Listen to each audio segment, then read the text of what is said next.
So we know the threats from North Korea shouldn't be taken lightly. For those living near North Korea, and specifically on the island of Guam, the rhetoric is nothing new. That's something that's on the minds of Guamanians and folks who are, maybe visiting there for vacation, or U.S. troops who are stationed there.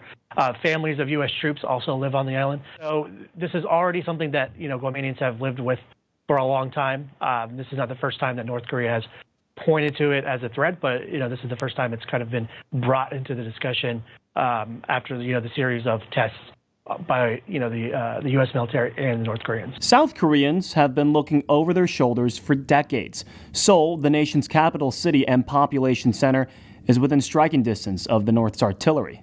I don't think North Korea is a huge threat, but unification will be difficult. And even when my daughter is all grown up, I feel the relationship with the North will be the same. While Kim Jong-un's latest threat against Guam concerned many stateside, it was a different attitude in the South. This is what an NPR reporter living in Seoul told CNN. Quote, "South Koreans are news savvy and have certainly seen many headlines, but fiery rhetoric, especially from North Korea, is something everyone here is used to." On Korean Twitter today, the trending topic was the possibility of an extra week of summer. So these kind of threats are just any other day when you live close to North Korea. But there is one factor in all this that draws some concern. So both North Koreans and South Koreans have been living with this for a long time. So in one sense, they're used to it. So all these headlines that we're seeing internationally, we don't see them quite at that level or that pitch in South Korea. That said, the one new element here is the new presidency in the United States, so in the White House. And that element, the fear that the president here might perhaps wage a military strike, has people worried. And there's certainly concern on all sides. I think that there might be a miscalculation of some sort, and that could provoke some sort of a conflict. So I don't want to disregard the threat. That said, people are very used to it, so they're not panicking, but there are a lot of questions to me from South Koreans about whether I think Donald Trump will stage some sort of unilateral attack. That being said, Cecile Shea, she's a former U.S. diplomat and a senior fellow at the Chicago Council on Global Affairs. She's been to Guam a number of times and understands the strategic importance of Guam and the realities of these threats from North Korea. Cecile Shea, thank you so much for taking the time out of your day to talk a little bit about North Korea and their latest threat against Guam. I want a little bit of insight, because you've been to Guam a lot as a U.S. diplomat. With this particular threat, how real is it? Because it seems like North Korea can strike Guam pretty easily. Well, the bigger threat is actually to the U.S. forces in Seoul and south of Seoul.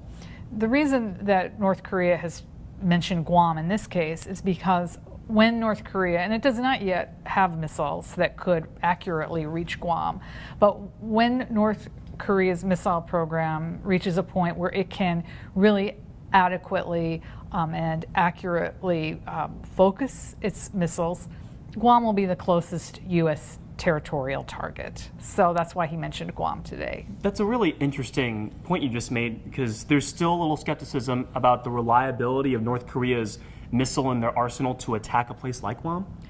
Yeah, I mean, it's actually hard to hit what you're aiming at when you're using a missile. I mean, it's not so easy, and we haven't seen that kind of accuracy yet, particularly from his medium to long range missiles. Now, his short to medium range missiles, which probably could reach Guam, they're a little better. So yes, I mean, there is a chance he could reach Guam, but that would, again, first of all, be with a standard missile. It would not be with a nuclear tipped missile. And secondly, we have pretty good defenses against short to medium range missiles, Patriots and Aegis system. That's interesting you brought up Seoul, because I would have thought that that would have been the #1 target or the easiest target for North Korea.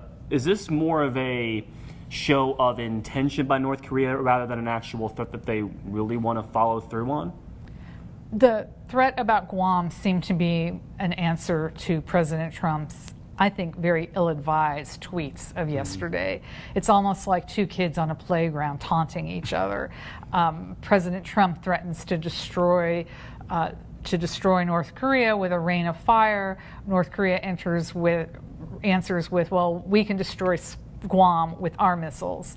So I don't think that this was some kind of strategically planned over a long period response to the Americans. I think it was a very clear threat and a reminder, not just to the Americans, but also to the Japanese. Don't forget, Japanese tourists love to go to Guam. That's true.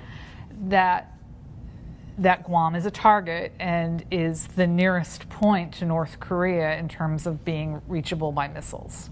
Guam on its own, could it withstand an attack from the North Koreans? So as I mentioned, we have certain defensive systems available, Aegis systems, which is the Navy system, Patriot missiles, which are the Army system. And those have been pretty reliable, so those could be used against a North Korean missile attack. Say there is an attack by a North Korean or an attempt of an attack. Yeah. What does happen next? Does the U.S. try and respond, or are they still going to push for those high-level talks despite taking a potential hit on their base in Guam? It depends what kind of a hit it would be. If it were just a single missile, I think that it would be a very difficult decision to make. If it was massive amounts of artillery, shells raining down on Seoul, it would be an easier decision to make because we would have to defend our ally. What we really need to do is avoid any of those kind of scenarios. We need, to the greatest degree possible, to postpone any kind of conflict with North Koreans. And none of the ways are terribly palatable. Okay. Cecile, thank you so much Thank for you joining. very much. Really appreciate it. Okay.